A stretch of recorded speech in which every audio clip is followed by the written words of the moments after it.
Hey, good afternoon and welcome to Vanessa Loves. So today I wanted to share something, I'll say simple with you. The way my mind works is quite simple, but it kind of made so much sense to me and I wondered if it would help you. The topic this week is wisdom, but I don't want to talk about the wisdom that they know about, which is, knowledge and experience and good judgment. I want to talk about innate wisdom. I want to talk about the kind of wisdom that we only know through feeling. You know, when it's innate, it's within us. And innate wisdom, the innate part of us that's just brilliant. And I was training this morning, swimming training, and just back a little step, when people call me wise, it makes me smile because I think we're all wise, and I feel very flattered, and I say thank you, but it does make me smile because I believe we're all wise. I think that some of us just don't recognize it. And what do I mean by that? And it's the innate wisdom piece. We all have this brilliance within us. And that is what my life's work is about, is helping us tap into that brilliance. So when I was swimming training this morning, and actually it was something that came up yesterday, but I was thinking about it this morning, I was writing down medicate, because a lot of my work is helping people who self-medicate to not self-medicate. And what do I mean by that? When we medicate something, we're taking a drug to perhaps calm pain. And when we self-medicate, we will find something outside of ourselves to help with how we feel, to help ourselves feel better. So, for example, I've had a really bad day. I'm going to have a glass of wine. I'm feeling a bit tired. I think I'm going to have a coffee. I feel a bit fed up. I'm going to have a piece of cake. You know what I could really do with feeling better about myself? I'm going to call my mate. She'll help me feel better. So on. I think you get the picture. Or a classic is busyness. Staying so busy that you just, whenever you have got something coming up inside of you, when you are asked, when your innate wisdom is asking you to listen, you just stay busy, busy, busy, busy, busy, busy, busy. We all do it. We all do it because that's our conditioning and that's our programming.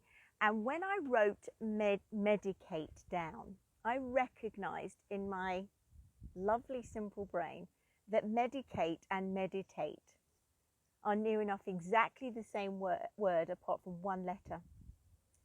We are that close. The line is so fine between medicate and meditate. So my thing for you on wisdom is listen to your innate wisdom this week, and when you feel like self-medicating, you've got a headache, you want to take paracetamol, you need a pick-me-up in the afternoon, so you reach for cake or coffee. If you're feeling fed up, you reach out to a mate. And I'm not saying don't do these things. I'm not saying don't do these things, because we all do it, right?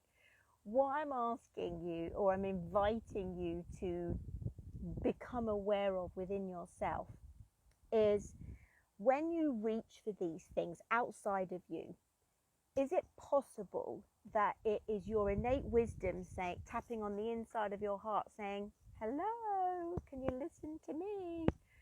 And it's just that it's a really quiet tap and a quiet whisper, and we keep it busy with all the other things. We quieten it down with all the other things.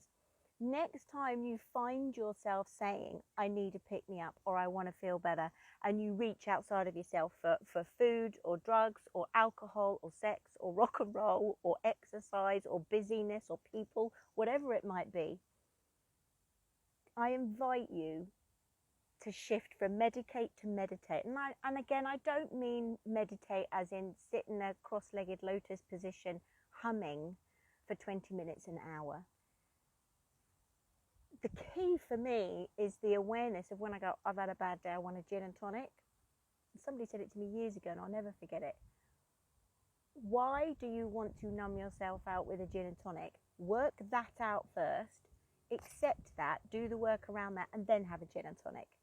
Now that I can do, and that's what I help people do, because we can and we have it in us to make better choices that serve us, right? So, and again, I'm not saying don't have gin and tonic and don't have cake and don't reach out to your friends if you're feeling a bit crappy at all. But what happens if you feel crappy and there isn't any gin and tonic, or there is no one around, or there is no cake? What do you do then?